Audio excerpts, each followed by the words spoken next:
Linea Sketch for iPad plus Apple Pencil is the perfect way to capture thoughts and ideas effortlessly. If you're feeling overwhelmed by modern drawing apps, Linea Sketch is the app for you. Choose from predefined color sets, auto-generated with tints and shades. Work on a simple set of layers that are easy to understand and quick to adjust. Paint organically with Linea's watercolor brush, or add simple text labels to your sketches with the annotation tool. The app's built-in grids and design templates get you up and running quickly and speed your workflow. Linea Sketch is free to download from the App Store today. Check it out at linea-app.com. It's where your ideas begin. Hello, everybody. Today we are doing a colored pencil drawing of the Bread Fairy's Sexy Bread.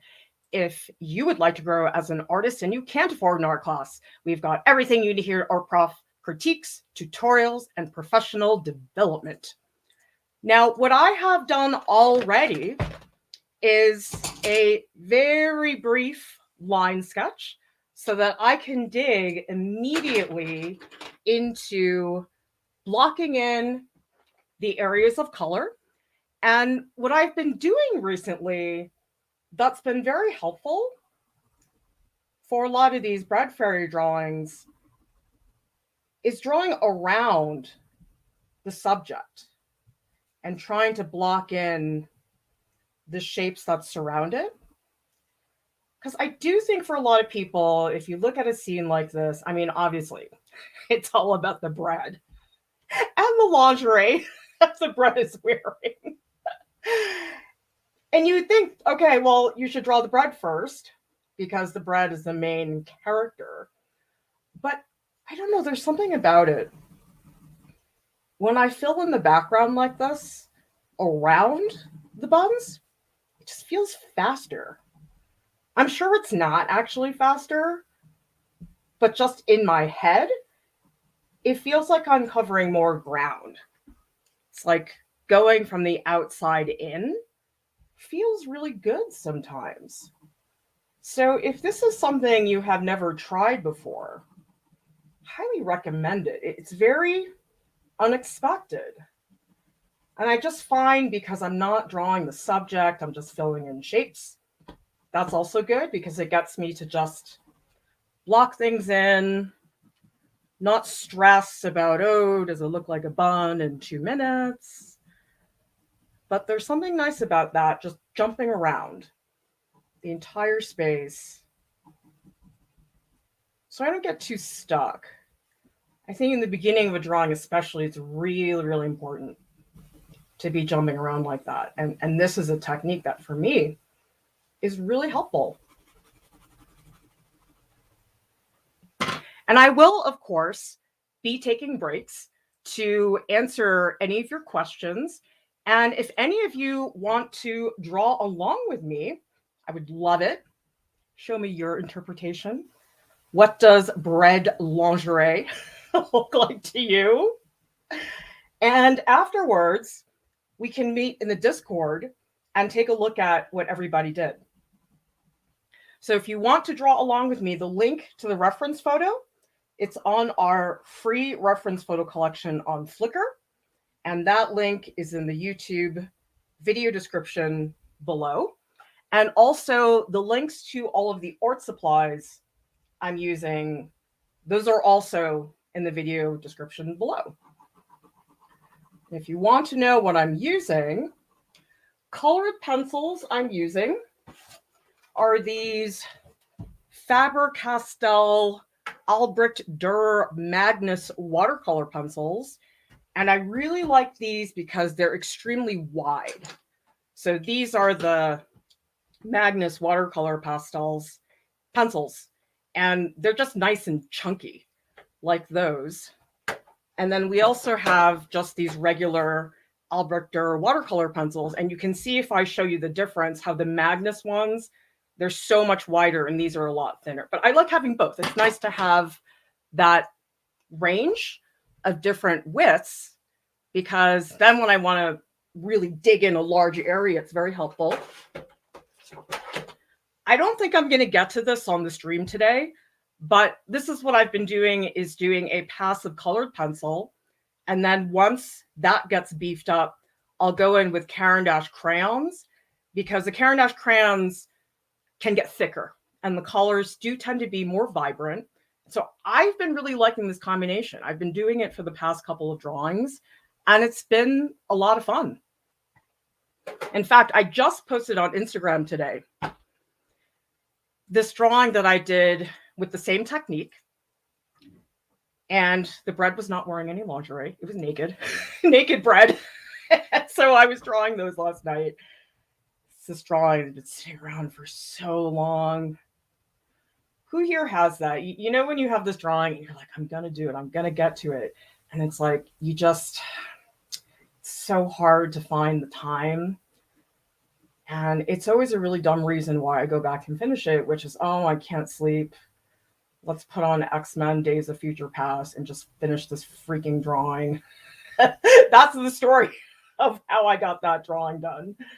Just couldn't sleep. Arby Dick, thank you so much for starting us off today with a super sticker.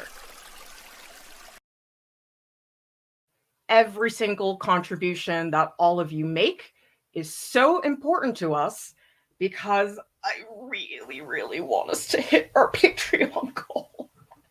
And it's painful because we're close, but we're still far enough away that I still am not totally sleeping at night.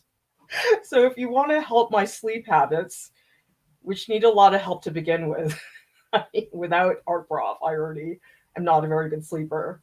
But if you want to help us out there, it'd be great, because I was trying to think this week, like, why does Art Prof make me so tired? I mean, yeah, it's a lot of work, but everything's a lot of work. That's not something I'm questioning. I was like, you know what? I think it's the mental stress, just not knowing what we're going to have next month in terms of budget, trying to make sure we have enough for the future, because our income from sponsors fluctuates. It's not super reliable.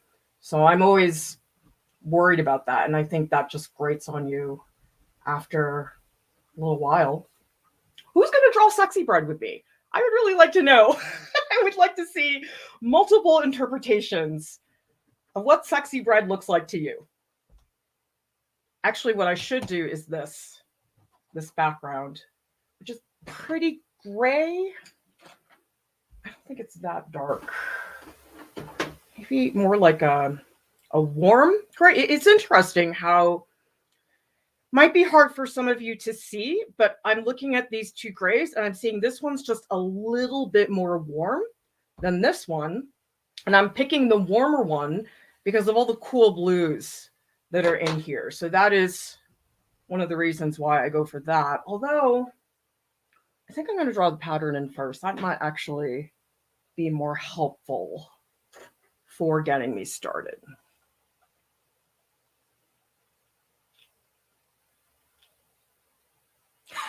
Seven Angelic says, naked bread sounds like a podcast or something. I love that. Oh, W315 says, been away for a while. Hope I can keep up. Well, I'm so glad that you are here, because you know something? You don't always have time in your life to do art stuff. And that's fine. And I do find that things go in waves. Do any of you find that? It's like you'll just be on this really big roll, and then something happens and you got to step away for a few months, and then you're back, and that's fine. And we're always going to be there for all of you. That's very important to me, that people feel that they can come and go and not have any pressure to stay all the time, but that if you want to go full throttle and you want to be with us all the time, we'll be there. And I've had a lot of people in the Discord saying to me, oh, I felt so guilty that I had to step away and I'm not a good art. I'm like, no, this is life. Life gets in the way and there's nothing you can do about that. And actually, I I have seen some people in the Patreon channels and Discord who really benefited from that break, and they got some distance and perspective on the work they were doing. So it's not always a negative thing. In fact, sometimes it's exactly what you needed, is to just step away and go do something else for a little while that requires your attention. That's fine. Actually, I'm really glad I drew last night. I mean, not just so I could finish the drawing, but I'm actually sort of in shape. Sometimes I come onto these dreams and I just feel so out of it, art wise, drawing wise. And it's sometimes hard to get going on the stream, but my mind is still in drawing mode, which is nice. It doesn't happen that often. I mean, that's why sometimes before these streams, I'll just sketch for half an hour before I go live, because it does feel strange to just sit down and draw.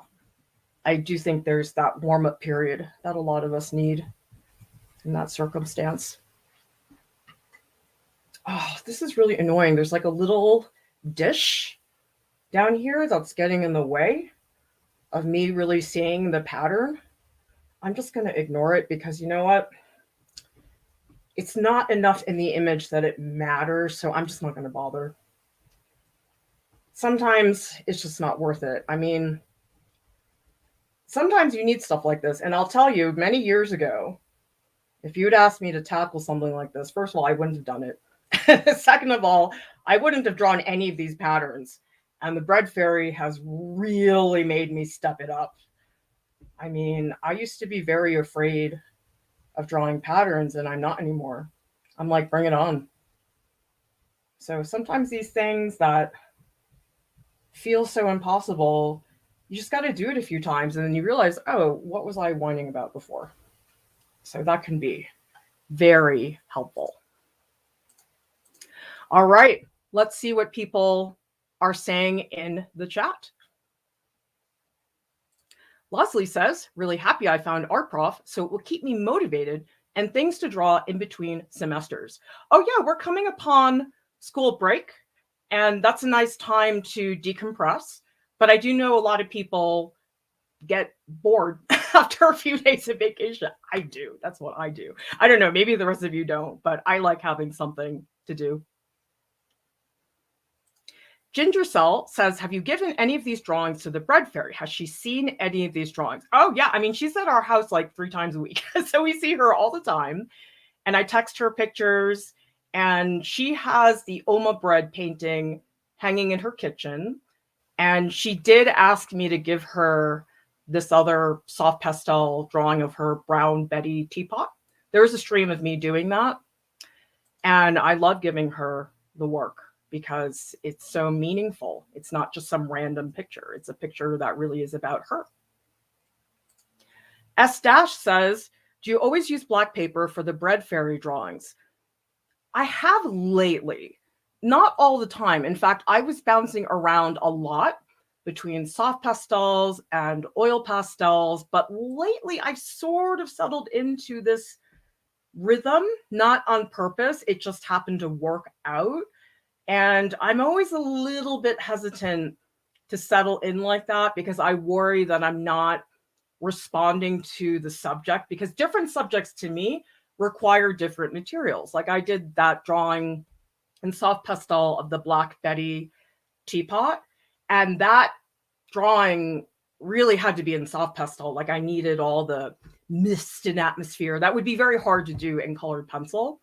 And so I try to keep that going, but actually I should show you guys this one. This one is not done yet.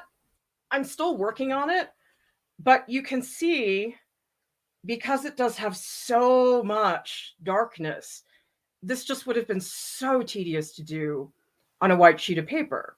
I mean, it saved me so much time, and it's not quite done yet. I still have to work on, you can see at the bottom, this shadow is not quite there. There should be some translucency in the shadow that's being created from the glass. And it's more saturated than it's looking on the screen. I can post this for you later in the Discord, but This is a piece that I think would just be a nightmare to do on a white sheet of paper. And it was just so fun to be able to just pull out these little specks of highlight. Yeah, I'm going to try to finish this one today because, again, like the naked bread image, it's just been sitting around forever. And I just, I get so annoyed by that.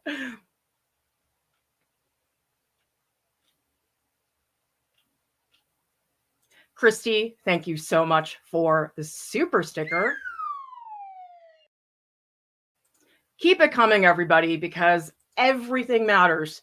Does not matter the size of your donation. It all goes to helping keep our content 100% free. Ginger Cell is asking, any tips for someone who hesitates a lot while drawing? You draw so quickly. I am impressed. I think a lot of it is trying to not think about it, because if I'm thinking too hard about it, I don't know about the rest of you, but I ruminate way too much. And so for me, a big part of it is just not caring, which I think is weird, because you would think, oh, well, you're an artist, you should care about what you're doing. It's not good if you don't care. But I just find that when I care too much, it just becomes such a big distraction and I can't focus. And then I start picking at myself, and that's just not a good idea. So there's that. And also to tell yourself that the outcome doesn't matter. In fact, sometimes what I tell myself is, hey, this is what I'm going to call a sacrifice drawing. I'm going to sacrifice it to the YouTube gods, because the YouTube gods have been frowning upon me. Maybe I need to sacrifice a lamb. I don't know. But if you just make a decision in advance that it is not a drawing, that you're going to make a portfolio piece, it doesn't have to be totally finished. I often find that that's the work I do the best with. The work where I'm like, oh, I have to do great. I have to do an amazing drawing. I'm always miserable when I'm doing drawings like that.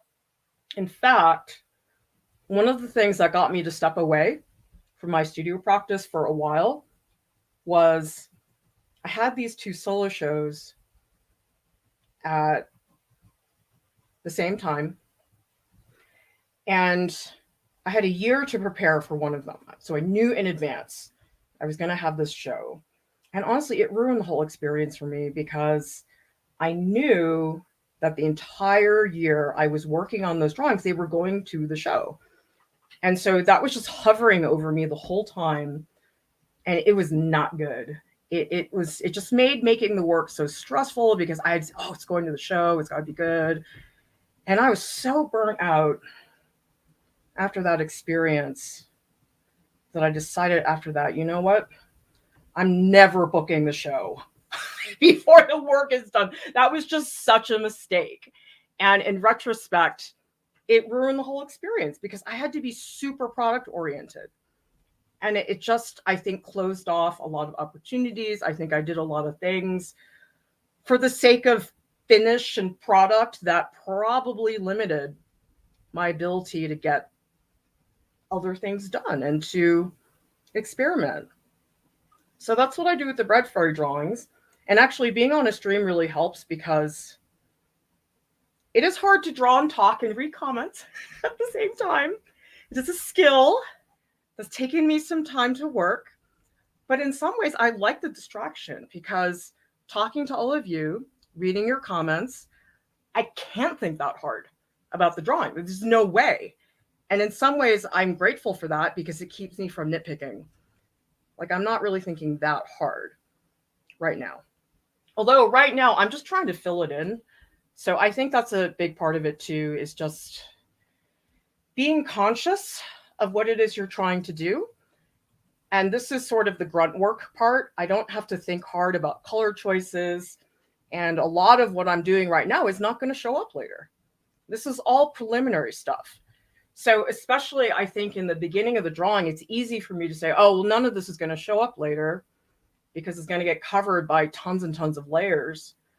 So it doesn't matter what I do right now. So some of it's that.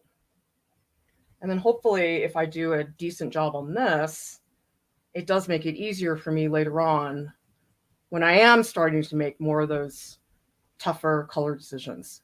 So yeah, I guess the key is just not caring. I know it's not very glamorous, but it's true.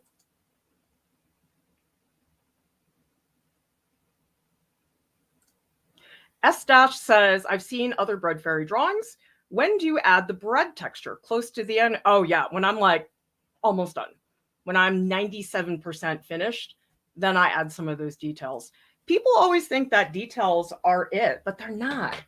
Details really, if I were to try to explain what details are, they are the sprinkles you put on a cupcake at the very end. That's it.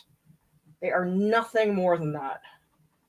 And a lot of people start with those sprinkles. It's like, well, those sprinkles are not going to taste very good if there's no cupcake. It's really not that exciting. I mean, have you eaten sprinkles by themselves? Blech. Like, yuck. They don't really taste that good. They're really not satisfying. So, yeah. I think I want to at least hint at the lace. I don't want to do a huge amount, but I do think I need to block out, at the very least, some big shapes. I mean, what's nice about this is I can always fill in the lace white, although I don't want to just color it in because the lace does have these patterns on them that I don't want to totally lose. So what I'm going to do instead, I'm going to hint at those shapes, but I'm not going to sweat them too much because I do see there's like a semicircle here, there's a semicircle here. So I'm just going to throw in those circles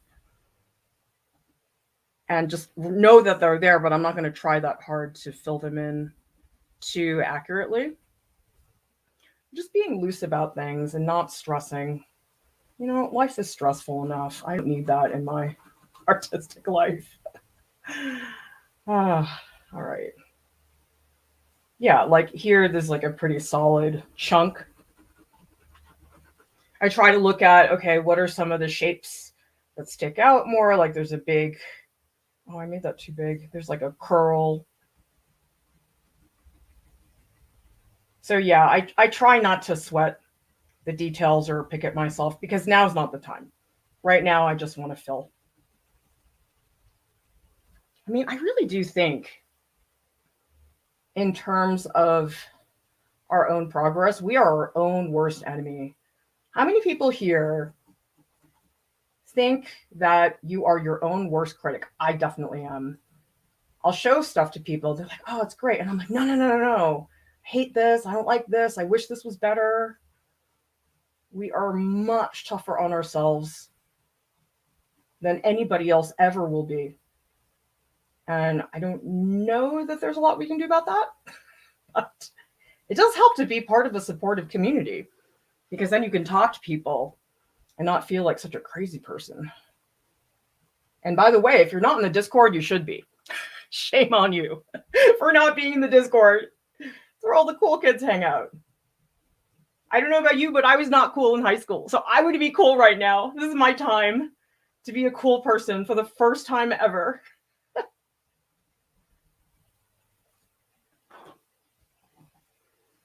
This lace is going to be tricky. So, you know, it's really funny. Let me tell you the story of this lingerie.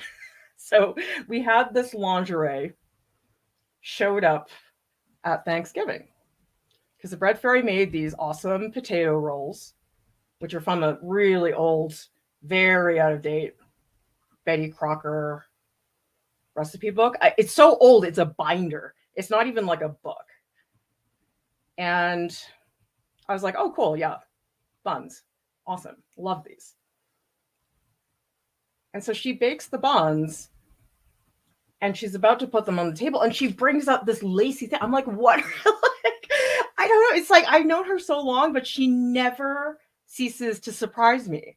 I'm like, what is this thing? She's like, oh yeah, I picked this up at the thrift store. I'm like, oh my God. Like this just made me laugh so hard. We were all like stuck. We were like, oh my God, this is bread lingerie. I just love this. Has anybody seen one of these before? I'd never seen it before. And the thing is, it looks like some silly old thing, but it's like the way she presented it, it looks so cool. So I don't know. She has this way of just making things so fun, even though they're silly. I mean, this is silly. It's a really silly looking thing, but it's so much fun. It's exactly what our Thanksgiving needed. So I just love going to her house and having these little surprises. It's like, who would think that the bread was going to get lingerie during Thanksgiving? There's got to be a name for these things. I have no idea. Maybe one of you can look it up. I bet there's like a whole history of bread lingerie that we just don't even know about.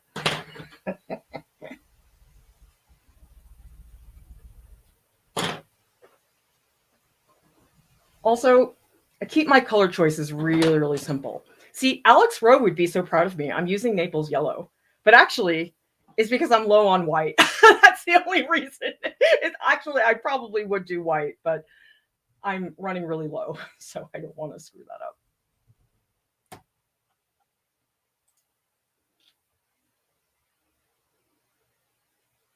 So Minette says, even now I'm telling myself the piece I'm working on isn't going great. Sad because I run an art group at work and tell the kids not to be so hard on themselves. Very do as I say, not as I do.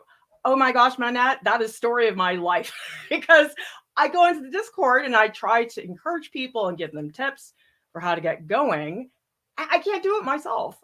It's so weird. It's like I cannot take my own advice, even though I know what I need to do.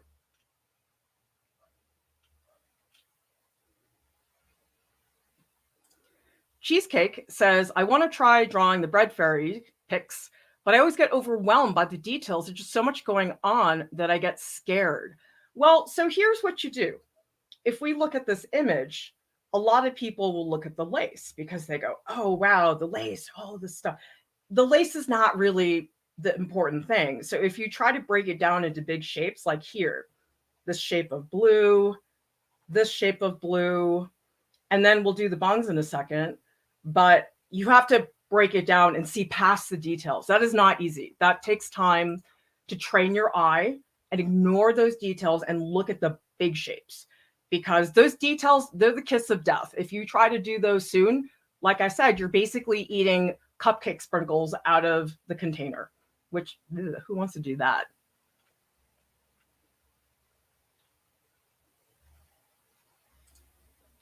Leslie says, I originally learned to draw by tracing. I want to record and post my process on Facebook, but I'm really embarrassed about anyone seeing me trace something. What do people generally feel about tracing?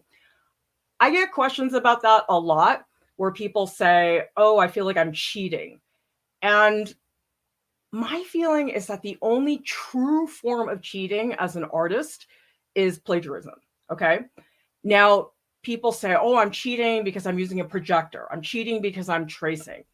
I don't think it's cheating as much as it is that it's more straightforward than drawing from scratch. I will tell you though, Leslie, I do think that even though tracing might, quote, feel easier right now, ultimately, I really do think tracing is something that takes longer and does not get as good results. But here's the thing, drawing from scratch, it takes training, it takes years of training your eye and practicing. And so it's not something people can do immediately. Tracing, you can give anybody a sheet of tracing paper and say, trace this, and you can do it without any prior experience as an artist, and that's fine. But I would say to yourself, am I tracing because this is the best fit for me? And if the answer is, well, I'm just doing it because I don't know what else to do, it's time to try something else. And if it is the best fit for you, fine. I mean, and you don't have to show people that on Facebook. That's up to you. You don't have to reveal that part of the process if that bothers you. But again, if it bothers you, ask yourself, maybe there are some things you can try out.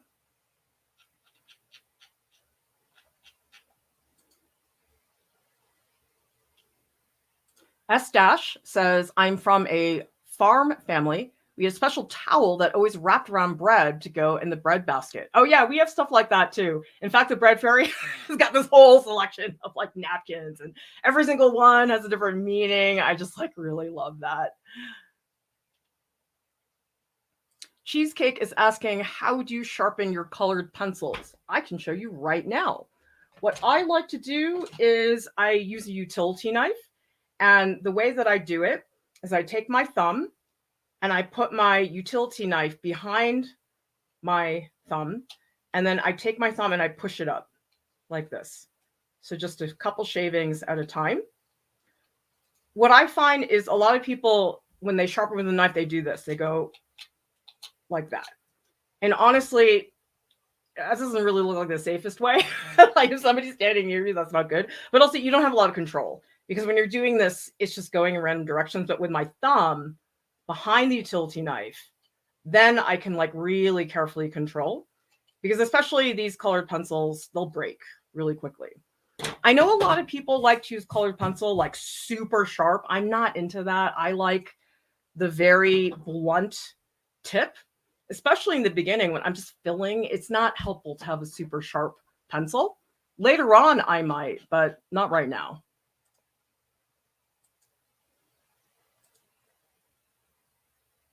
All right, let's get into those buns. What I like to tackle first is the brightest highlights, because that helps me figure out where to focus my eye. Another thing for the person that asked about where to start and to see past details, it really helps to think about lighting. So if you look at this piece and you ask yourself, okay, where are the brightest highlights? That's a good place to start. Lighting is so helpful. I mean, if I have a photo with terrible lighting, I'd rather not do it, because terrible lighting, it's like it screws you forever. You can't fix that. And so I always try to make sure the lighting is good. And when I go to these meals at the Bread Fairy's house, I think at the Thanksgiving dinner, I shot 700 photos. And I believe about 30 made it onto the Flickr page. So it's heavily curated, and I take a lot of terrible photographs. It's hard to photograph at night because I don't have really strong natural light to help me. But that's where taking 700 photos and only using 30, that's where I have to do that. And also, I like to have a good collection that represents the experience. But I used to think about the photos as just, oh, these are just references. But lately, I have been trying to compose at the same time. And that's been a pretty big difference in my process. I don't know. I mean, it keeps evolving. It is not something that is static. The way I approach photography has changed a lot. And I am not a photographer. I never took a bona fide photography class, which I am so embarrassed about, because I took so many cool classes in art school, and I just cannot believe I never took a photo class. It's really dumb. So if you're in art school, take a photo class. It's really, really nice to have those skills. It's crazy how much photography I have to do for somebody who has not done a lot of photography. I mean, I'm such an idiot. I just set everything to automatic because I can't trust myself to do all the manual settings. I'm sure they're better. I just can't do it. Don't have the headspace to learn all that technical stuff. Maybe someday. See, filling in that background first, it feels so good to put in the buns now. Because I do think a lot of people would have done the buns first and then worked their way out to the background. But I like this better. I think it just feels more concrete. And look at how that orange pops against the blue. It's pretty cool because now we've got serious complementary color relationships going on. And this is a foundation for me to work from. And that's what you want in the beginning of the drawing. You don't want something that looks good. You can't. It's like people work on drawings for 20 minutes and they go, oh my God, it doesn't look good. I'm like, of course not. I wouldn't make it look good in 20 minutes. No chance. So be patient with yourselves. And no, it's not going to look good. Like, just tell yourself it's going to look crappy for a good hour. It's not going to look good. Because I think sometimes a lot of it is about managing your expectations. So if you have an image in your head and you say to yourself, it's got to look like this, you're going to be disappointed. You just are. It doesn't matter what the image is. Just having that idea of what you think it should look like, that's going to drive you up the wall. So just lower your expectations. That's what I did to survive as a parent. You know, in the beginning, when you have kids, you're like, my kids are going to play with toys from Sweden. And now I'm like, you're alive. It's fine. Like, you made it through the day. That's good. I mean, it is more complicated than that. But I'm just saying, sometimes you just take what you can get.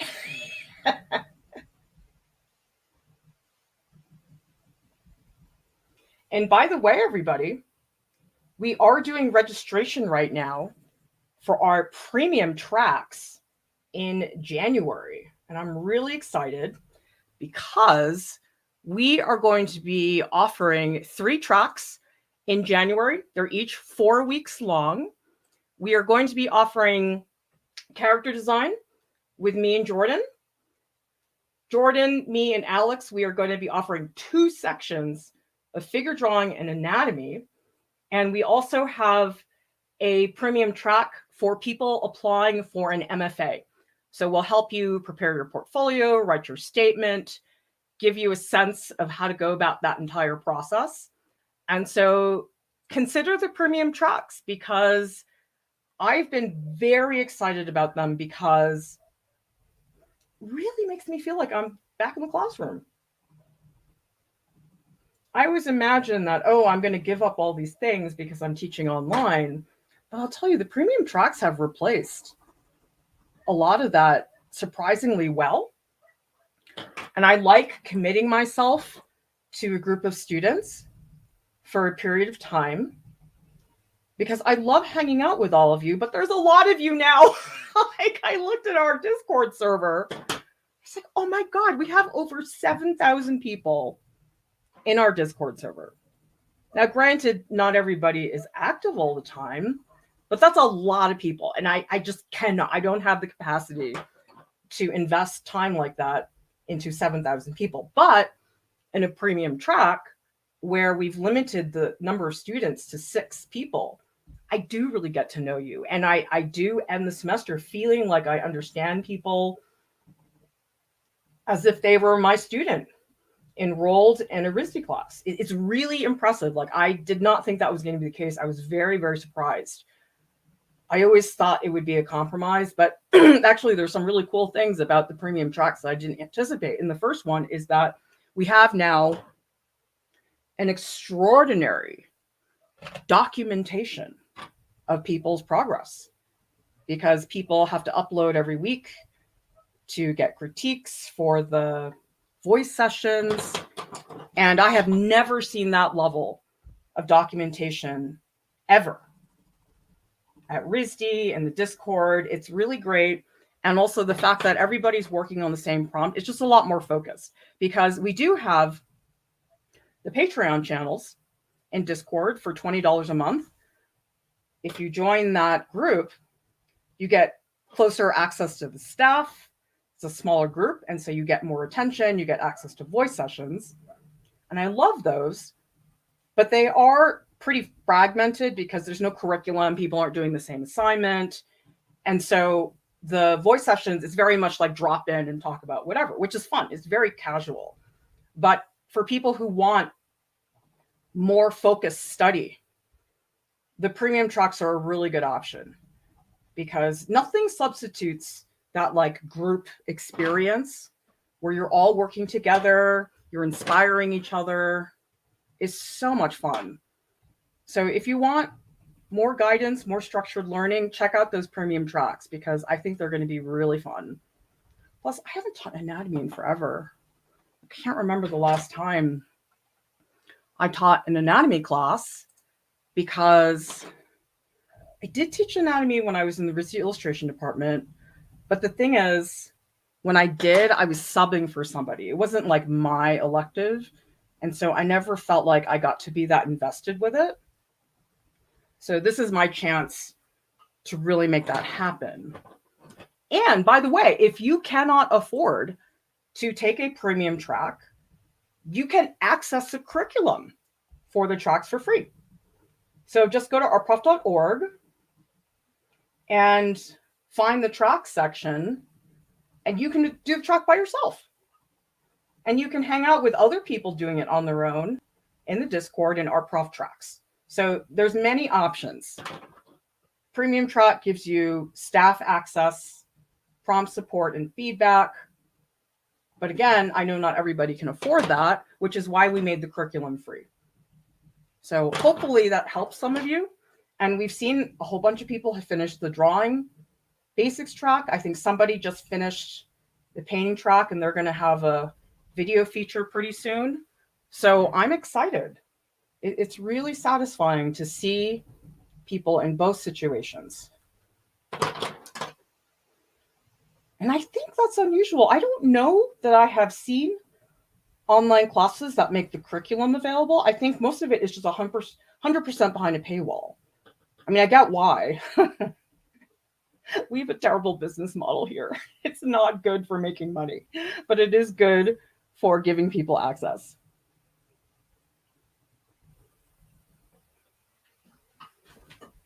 So that took what, 40 minutes to fill this in? I mean, not even, because I took some breaks to answer some questions. But I think just trying not to be so product oriented. That's the main thing, is just the pressure to make something that, oh, looks good. It's not good. You can't work that way. It's not fun at all. Beth is asking, can you explain what the Discord is? Absolutely. So the Discord, it's basically a platform. Discord is a platform, the same way Facebook and Instagram are. And it's basically as if you had a Facebook group, but it's better because there are different channels for different topics. So like, for example, a Facebook group is just a running feed. It's like everybody's in one place. But we have, for example, there's a channel where people can ask about business. There's a channel for educators. There's a channel for wellness. So if you want to ask a question about, oh, I'm feeling frustrated, you can post there. There's channels for critique. So if you make a drawing and you want to critique on it, you can post your work in there to get a critique. We do have a rule that if you post your work for critique, you do have to give 3 other comments, because, you know, it doesn't work. If it's a one-way street, it's not good. And so we do ask people to do that. And for the most part, people are good about it. And it really makes for good discussion, because what I don't like about a lot of those Facebook groups, it is very much, in a lot of cases that I've seen, it's just like post and run. Like it's all me, me, me, me, me. Like people are not very invested in the community, and that's not good.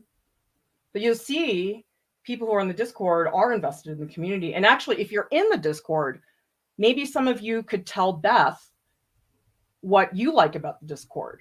What do you get out of hanging out there? I mean, you get access to the staff. We're in there all the time. I'm in there every day. I mean, again, I can't reply to everything, but I do the best I can, at the very least, to greet people, or when people are asking a question and I know that I can provide an answer. I do the best I can, trust me. Like, it drives me kind of crazy that I can't help everybody, but I also want to not go crazy. So tell me in the chat, those of you who are in the Discord, what do you get out of that community? And remember, the Patreon channels are a whole other story than the public channels, because it's just so small compared to the public channels. It's just a very different experience. So maybe if some of you are in the Patreon, you can explain that to Beth, because that is a very different experience, I think. I like Discord better than Facebook. Facebook, I find, has this really competitive quality to it. And you know, it's terrible. I find myself doing it. It's so bad. So one of the things I don't like about Facebook is that people will comment on their own post to bump it up. And I do it. I've totally done that myself. And it's not good. That doesn't facilitate good discussion if people are just commenting on their own post just to give it visibility. Discord doesn't have that. And I have always been happy about that. Plus, you can't find out about everybody's life. Like, you know, on Facebook, you can go and snoop on people's profiles, but in Discord, you don't really know that much about the people. You can see their role. Like if somebody wants to put down that they're a high school student, they can, but it's like, you're not going to look at pictures of them sipping margaritas. That's what I like about it. Okay, I need to beef up the lace, especially here. I feel like I've been ignoring that. I don't know. I'm still intimidated by this lace. Maybe that's why I'm not drawing it right now, because I'm like, I guess I'll get there. I will eventually. But yeah, not exactly thrilled right now. And there's so much detail. I'm just going to pretend it doesn't exist right now. That's all I need. Because I do want to give the light blue section a little bit more volume. So probably I'm going to need maybe like a darker blue just to pump up some of those areas, fill it in. Because really that's sort of my motivation right now, is I just want to fill stuff in. I don't really care about how it looks. I just want to get it blocked in so then I can actually go in and add more stuff.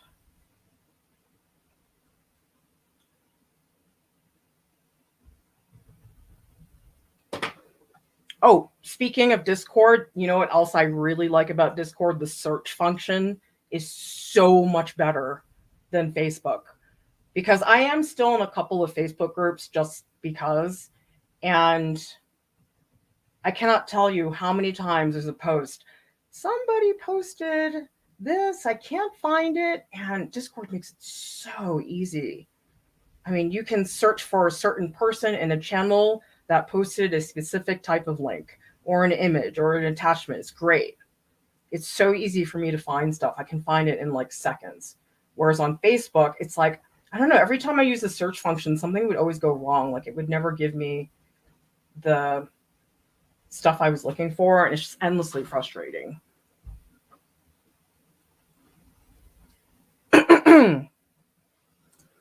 Heather says, you inspire me to be my best. Oh, I'm so glad to hear that, Heather, because we all need this. This is important. We need each other as artists. You can't do this by yourself. I mean, I would be the first person to do that if I could. I would totally, because I don't like feeling like I have to rely on other people. But that's the fact of being an artist. Nobody builds a career by themselves. Nobody. I don't care who you are. It's part of it. Shoot, I feel like I messed up this like curly section here. I think I have to redraw the curl. Yeah, because the curl is like, I guess I have to just make this bigger. Yeah, down there. Just extend it outwards. There wasn't enough space for that curl. I'll bring that out. It's probably not accurate, but who cares? I know some people have the patience for that. I do not. I am really impatient and don't like waiting for things.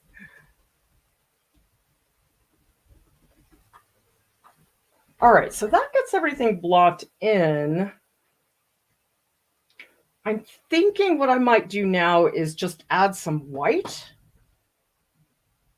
to pull out some of the volume in the blue, because there is a lot of really like beautiful lighting that I don't want to miss out on. So right now, I'm just thinking about value, not really thinking about much else. And that helps too, Just do one thing at a time. Don't try to do color and contrast and tone. And you can't do that. Just one thing at a time. It's a lot easier that way. It is very easy to overwhelm yourself. There's a lot to think about when you're making your artwork. But you know what? We're not superhuman.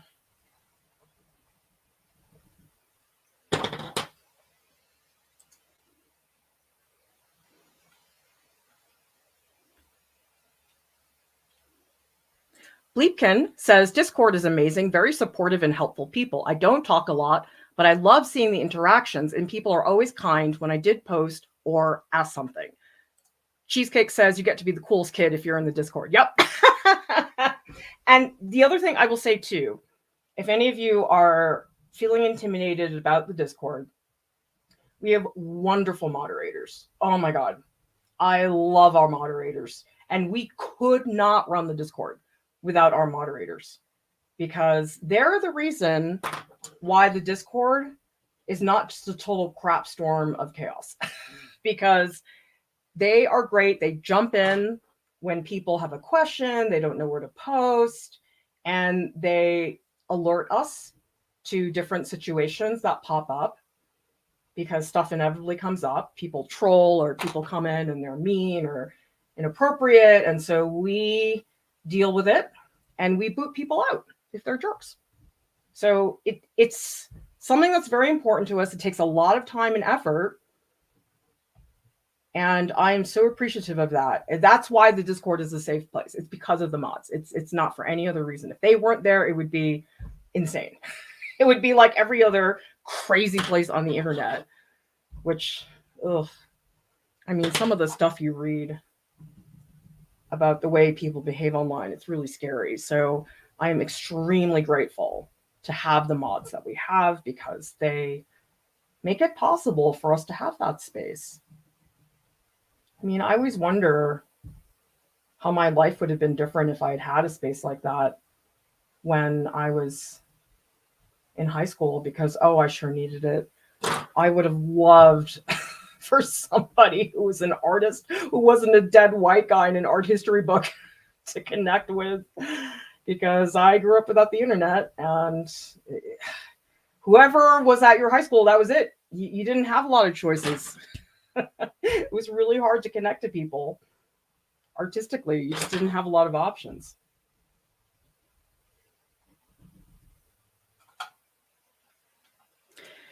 Ginger Cell says, I think it's cool to see artists at different skill levels. Normally, you only see artists who are already amazing. So it's kind of cool to see artists who are at a lower level.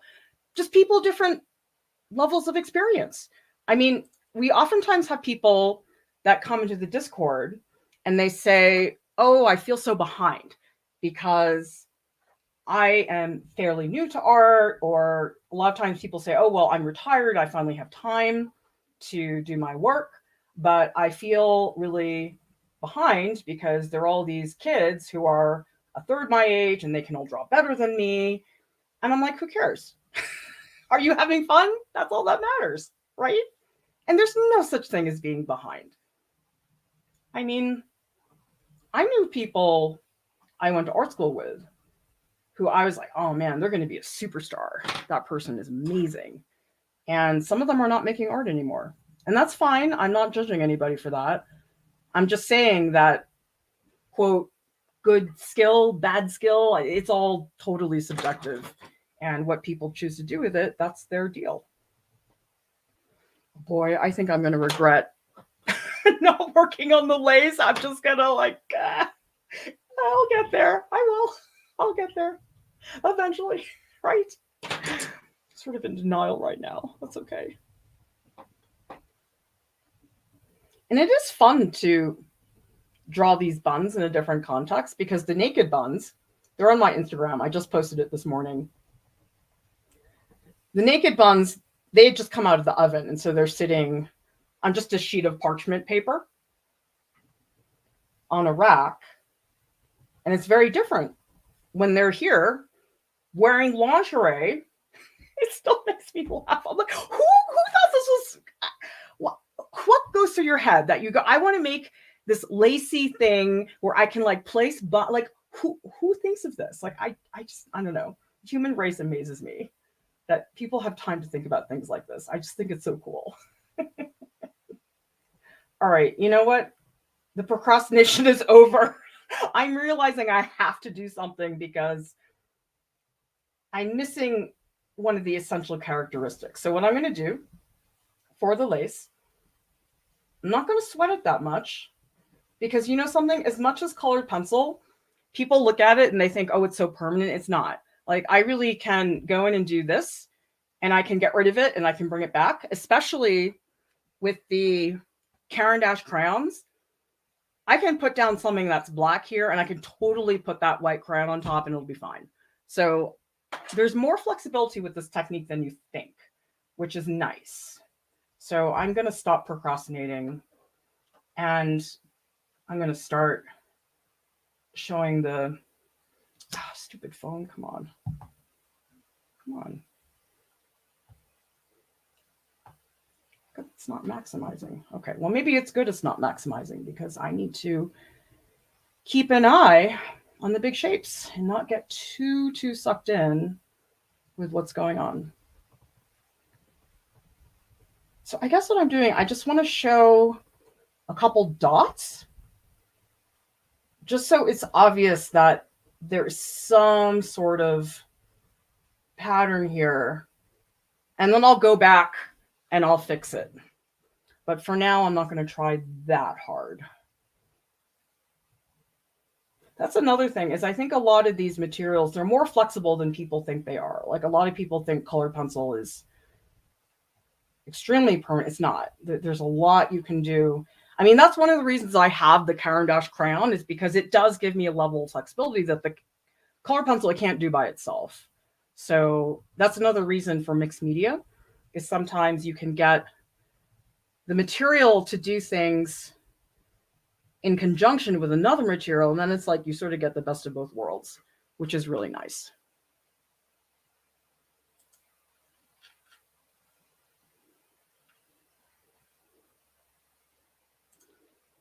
Use Joe says, I only have 2 months before I turn in my portfolio. I only have 4 pieces. Really frustrated and stressed out right now. Any advice? Oh, I'm sorry you're feeling that way. I mean, that is really stressful. But you know something? 2 months is still pretty substantial. I mean, if you were 2 weeks away, yeah, I would be freaking out. But you're 2 months. You're okay. Again, what I would say is join the Discord. We have a whole channel that is just for people who are applying to art school. And I really recommend you check out our BFA portfolios track because what I hear a lot, not just for art school portfolios, but just in general, people say to me, oh, well, I really want to learn character design and I don't know how to start. I don't know what I need to learn first. And so our free tracks are really helpful because we tell you where to start. We say, okay, here's lesson 1, here's lesson 2. And I mean, you don't have to stick to that. You can jump around. You could do lesson 5 first if you want. It's up to you. But sometimes it's nice to have that little kick so you know where to start because that is the hardest thing for people. I mean, that's why we started the tracks because I had so many people saying, I don't know where to begin. And I was like, okay, maybe this is the solution to help people feel like they're not so lost. If you're in the chat and you have done one of the tracks, free or premium, tell people what you've gotten out of that experience, having that structure. Because, of course, not everybody likes structure. Some people do like to jump around. But I think a lot of people are at a loss for, oh, what do I learn first? And a lot of people say to me, well, I don't know what to draw. I don't have a subject. And a lot of people say to me, oh, if I don't know what to draw, I just go to the Flickr page. Because the Flickr page just has tons and tons of photos of just anything. And you can just use that. Because our images, they're free to use.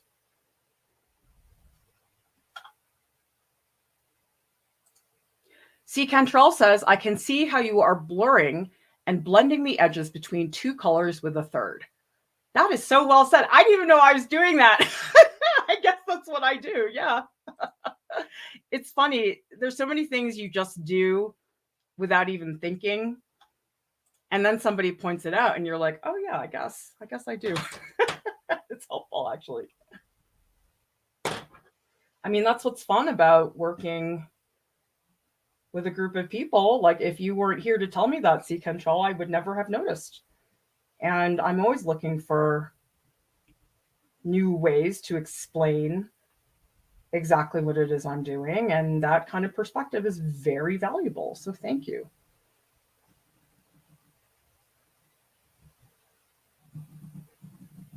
I mean, it's got to the point now where I feel that I rely on all of you. Isn't that funny? Because I'm the one teaching and everything. You think, okay, you're just doing that. But I'm like, dude, I need these studio hangouts as much as all of you do. I seriously don't think I would have done half the Bread Fairy work if I hadn't started a lot of it on one of these live streams. So it's mutual, everybody. When you think that I'm helping you, you are helping me. And I love that. That is just the coolest thing.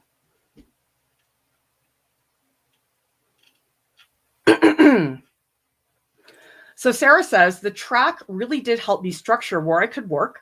Tried lots of things that are so useful in my art going forward, like thumbnails. Yeah, it gets you to do a lot of things that are outside of your comfort zone, or maybe it never occurred to you to do something. And so it's valuable. I don't see that you could do the track and not get something out of it unless you want to be super close-minded. But yeah. And like I said, you don't want to do it, don't. Like you can skip a lesson. If you're like, I don't want to do that lesson, don't. I have to say one of the best parts about online teaching that I did not anticipate. Oh my God, I love not giving grades. And I love not having to like take attendance or like penalize people for missing class. It's like, oh my God, it's such a relief. Because in school, where you are responsible for that, you do have to chase down students. You do, and it's just not fun. And I don't have to do any of that here. People who are here want to be here. They're not here because of a grade or because they need credit or because it's a required class. You're here because you want to be. And that is so refreshing after just years and years in the classroom of people just complaining that they've taken this class, or I don't know, a lot of students who are doing things because they think it looks good. And I'm like, can we just learn? Can we just learn because we want to? Just for the sheer joy of learning. It's very refreshing to see that.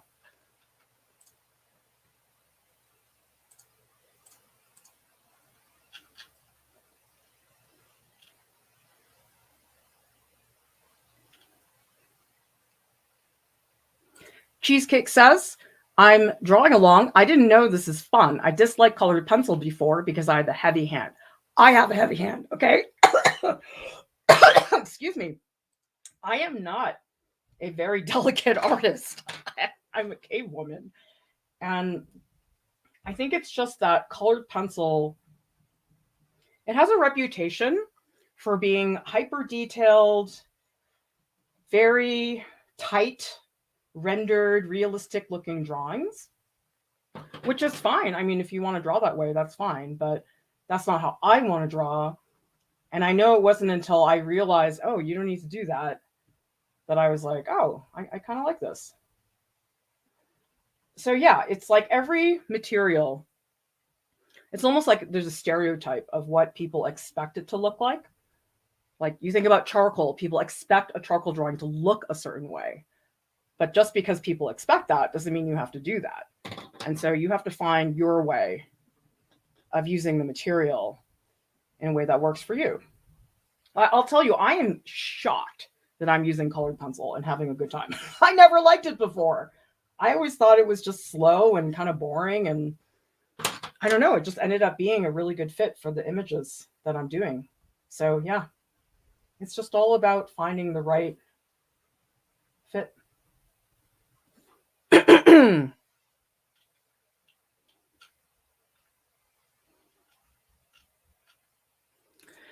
Dennis says, are you going to use water with the pencils later? I don't usually. I know it's really dumb because they're watercolor pencils. I just don't. I guess I did once for a stream that I did with Alex Rowe. If you look it up, just look up Art Prof Mountains and you'll find it on YouTube. And it was okay, but I don't know. It wasn't the right feel for this. Like, I feel like this would be a wreck. I feel like if I tried to put water into this, it would be really hard. So I guess what I would say is if I did want to use water, it probably is something I would decide in advance. Like, it's not a spontaneous decision. Like, I would say, oh, okay, yeah, I'm going to do that. But I'm not right now because there's just too many other things. I don't know. For me, it's like I have to be in that mindset, and I'm not in that mindset right now. I'm really thinking about the slow build. Plus, I have a little confession. I love rendering. I love it. And I feel like when I was in art school, I got so much crap for wanting to render and draw things realistically. And I'm still sort of embarrassed about it, which is silly because who cares? I'm not in art school anymore. But it just got so ingrained in my head that I just didn't want to render anything for a long time. But the bread roll drawing that I posted on Instagram today, that is really, really rendered. But I liked it and it was fun. So screw all of you who gave me a hard time about it in art school.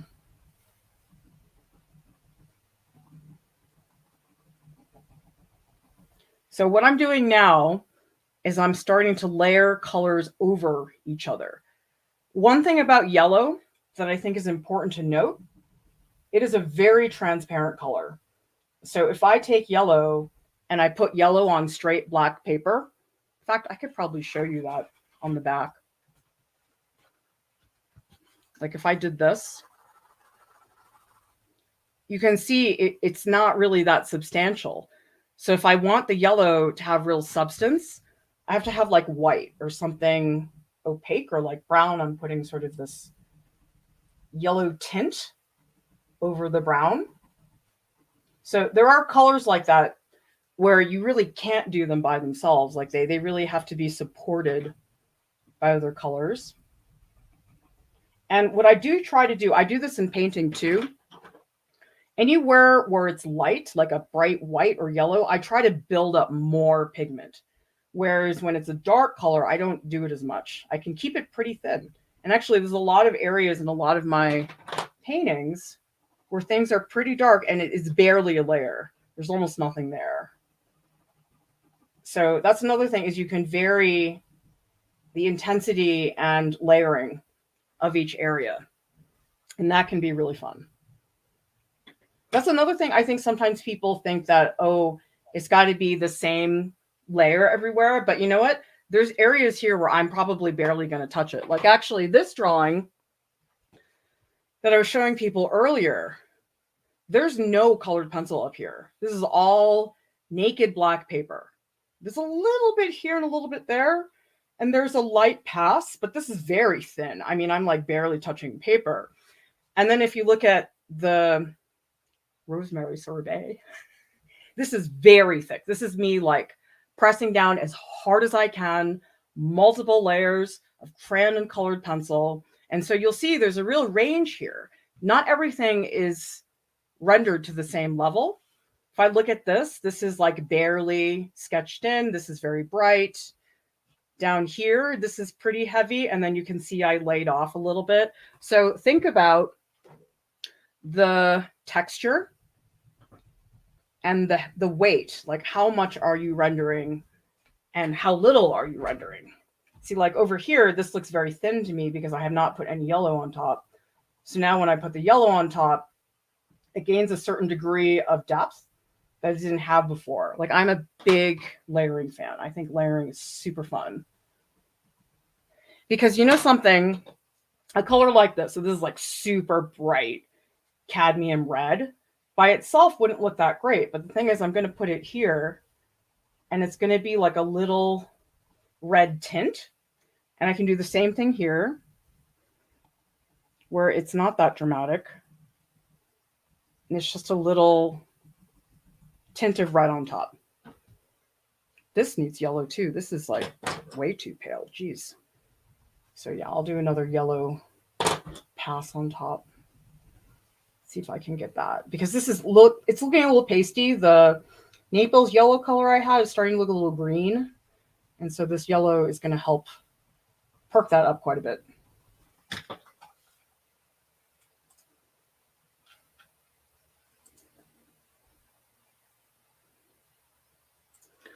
Sonnet says, entrepreneur Kevin O'Leary said in a video, artists are in the most important profession right now. Do you agree with him? No.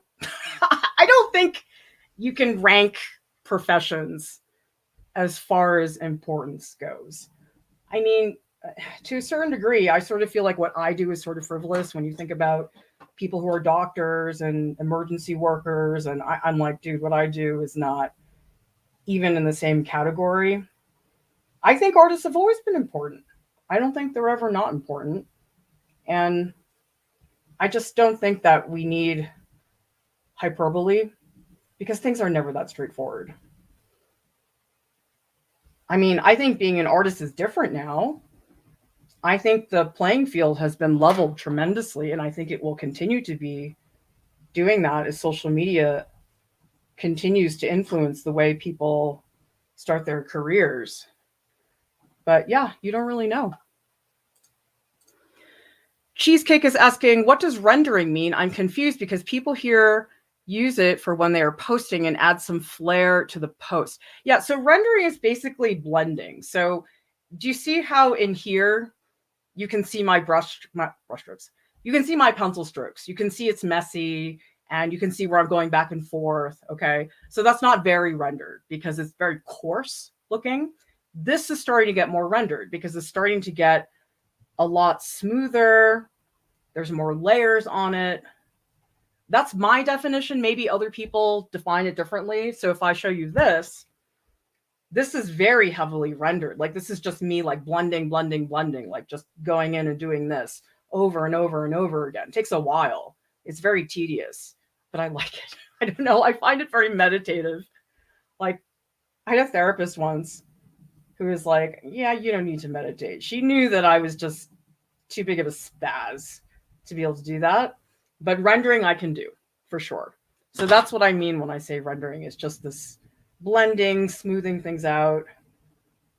Basically, the more rendered something is, the less you can see how it was made. So this drawing here, you can't see my pencil strokes. They're gone. You can sort of see them here, although this part's not really done yet. You can really see them here. Like I showed the strokes pretty clearly.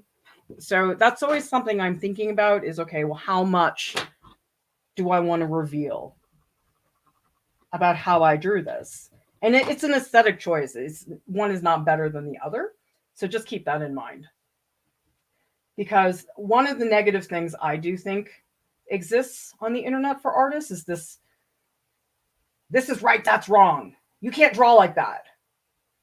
Drawing like that is bad. Drawing like that is good. These are the 5 worst things you can ever do as an artist. I'm like, no. Or, you know, these videos that are like, why you suck as an artist. I'm like, come on. It's not how it works. The issue is that my way of teaching is not very well suited to the hyperbole that you see. And a lot of the times the advice I give is, well, it depends. And you have to think about this. And yeah, requires more than 15 seconds of thought, unfortunately. It's just the way a lot of things are.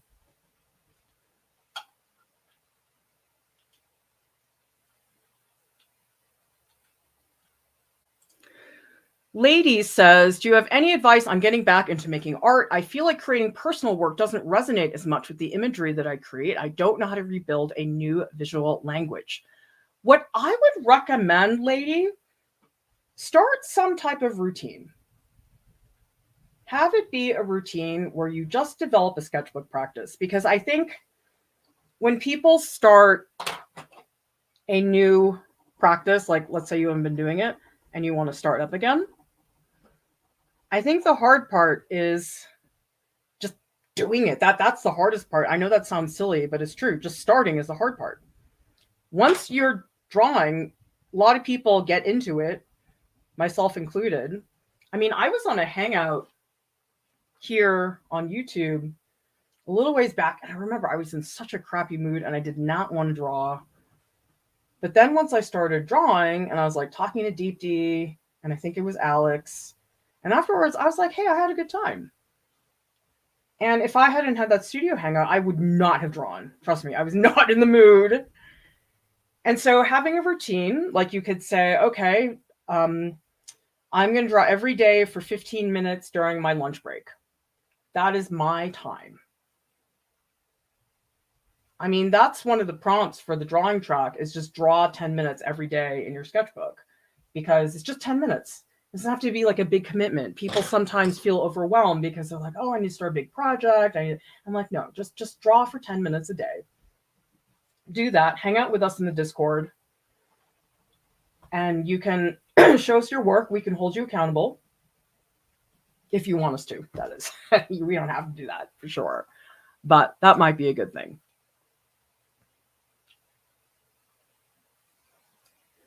Rita says, you've definitely restored my love of colored pencils because the detailed light layers was so tedious. I didn't want to spend that much time on it, but I like your style where it's much looser. Yeah, it's like whatever works for you. This may not be the look that everybody wants, but that's fine. I think it's just when you get into these situations where people are like, it must be done like this.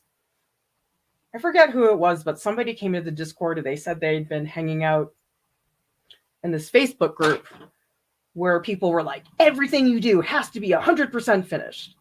I was like, that's a really stressful way to be an artist. Like, I could not function.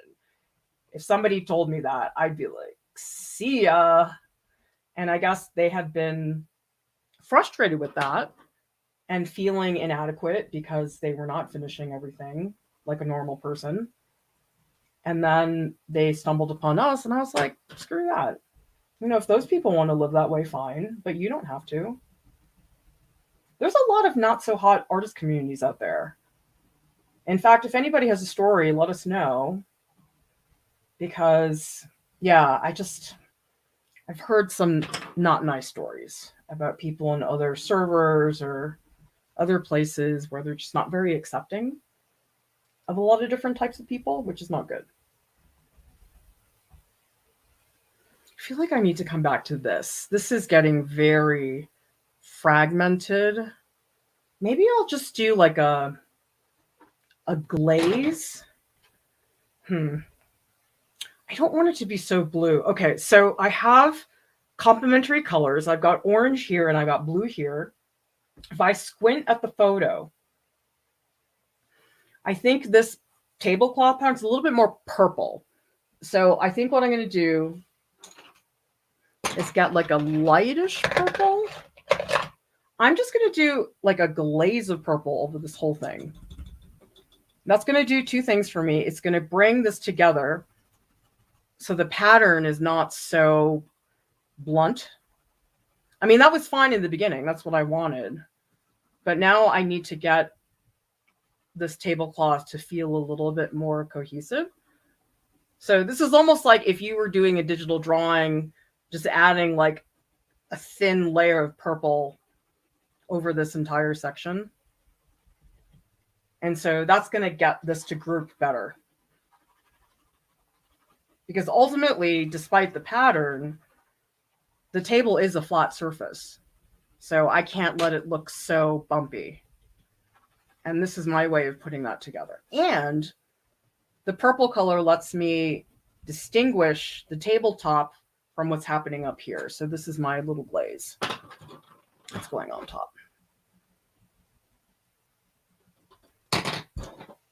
That's pretty fun. I think that's hard when you have patterns. It's like to make things look cohesive. If you emphasize the pattern too much, it ends up looking really fragmented, which is not great. On the other hand, you don't want to lose the pattern. So I have found doing this like just a layer of one thing. And then actually, let me do another layer of gray over that, and that's going to help brighten it because now it is very dark, which I don't want. So you can see, even though I have done a lot of work on this, you still need to tackle big shapes. You still have to keep track of the bigger picture, because otherwise it's very easy to lose like the whole composition. It's easy to just zoom in on one section and forget about everything, which you don't want. And actually down here, it sort of disappears. So I'm going to make the pressure with my colored pencil very light. I'm not pressing down very hard. And then over here, I'm going to press down harder because I want the gray more visible. So that's another thing with colored pencil. It's not all the same pressure. Sometimes you press really, really hard.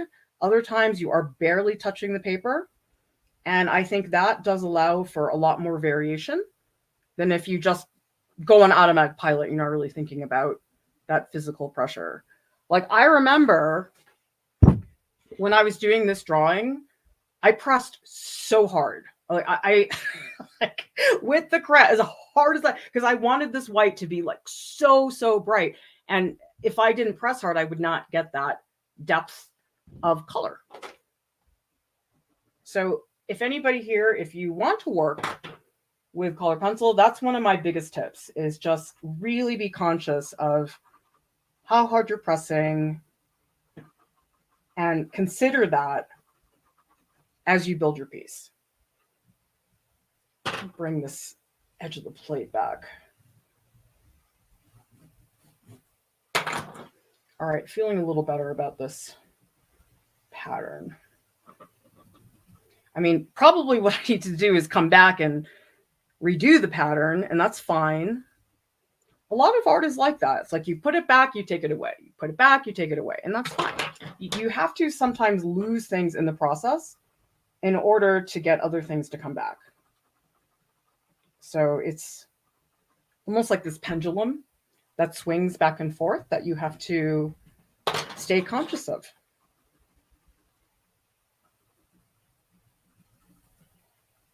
Okay, yeah, I'm really losing that pattern. That's okay. I still want to make it a little more even. I mean, this is time consuming, but I enjoy this. If you enjoy it, it doesn't feel like a work. It just feels like something fun.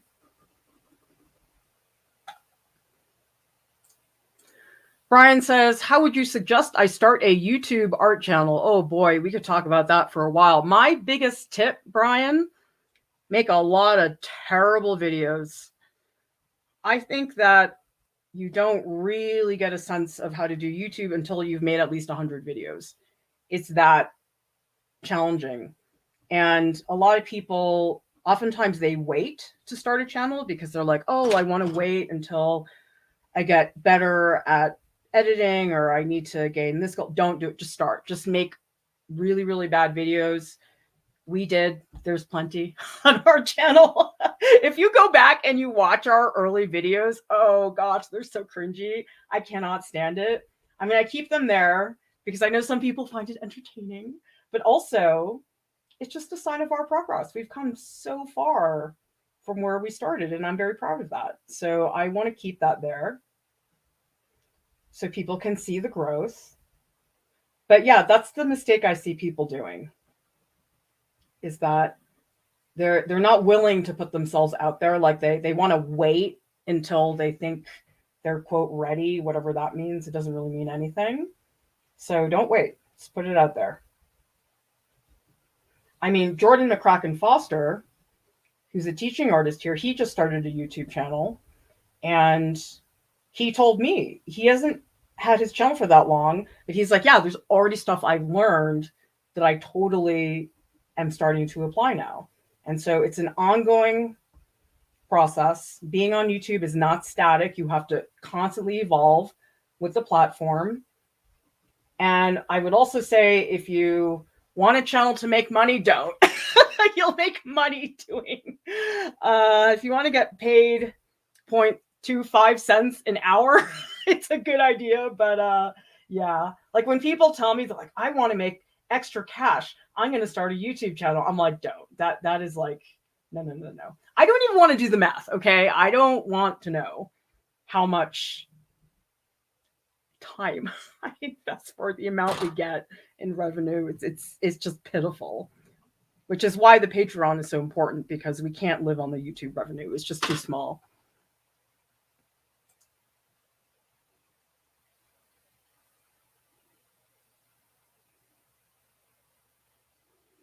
Yeah, like Ginger Cell says, until you have like 10 billion followers, you're not going to make real money.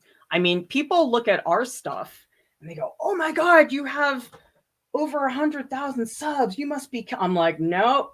I'm like, we still make nothing. It's like peanuts for the amount of time that goes into it. It's a common misconception because all you hear about is the people that are making like 20,000 a month. I mean, we're not even close. So yeah, those are the outliers. Those are the people that's like the Brad Pitts of YouTube. Those people are doing fine, but the rest of us, nah. It's not a good way to make money. I mean, it's a great way to get exposure and to put your stuff out there. And if you enjoy making videos, it's great. But don't do it if you're trying to make extra cash, because you will not make extra cash for a long, long time. And it will take over your life.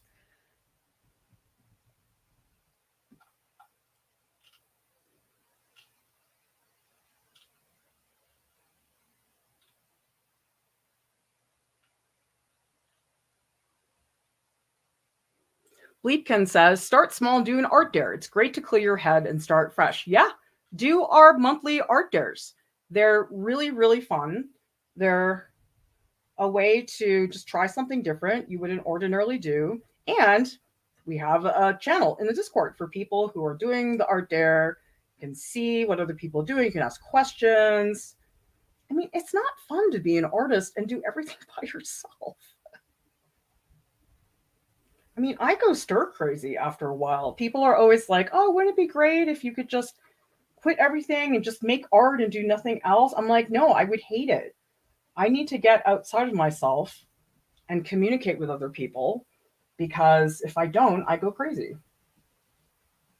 So I do find that no matter how quote unquote successful you are as an artist, that camaraderie is very critical to your artistic survival.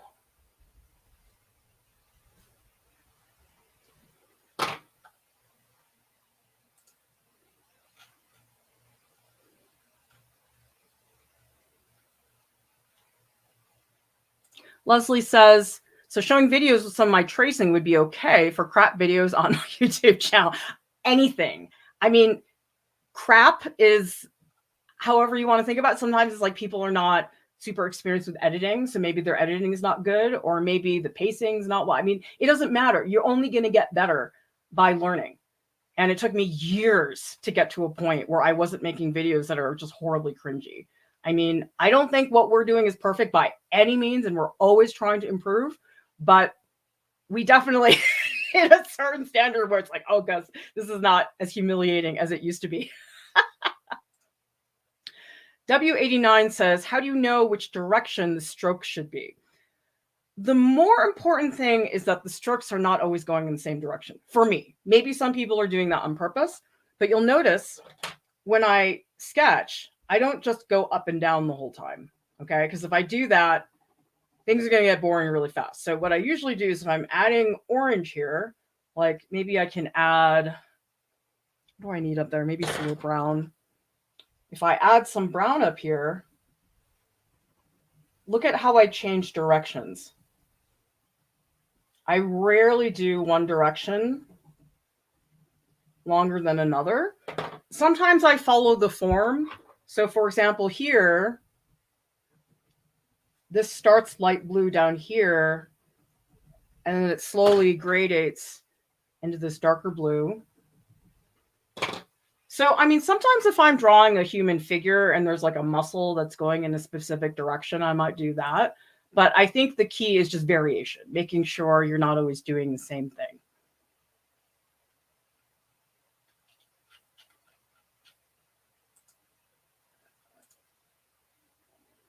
Now, remember, everybody, registration for our premium tracks in January ends this Friday. So make sure you take a look at that. The link is in the YouTube video description below.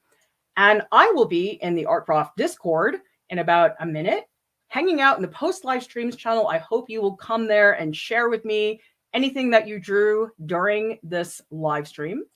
And a big thank you to our top Patreon supporters. You are the ones that make it possible for us to keep Art Prof up and running. We are trying to hit that $6,000 Patreon goal. We are getting there, but we need all the help we can get. And remember, when you pledge on Patreon, you get goodies. You get to have access on Discord to Patreon channels. You get snail mail, exclusive email newsletters from Lauren and Jordan and from myself. So check it out, everybody. Thank you so much for watching. I'll see you next time. Bye.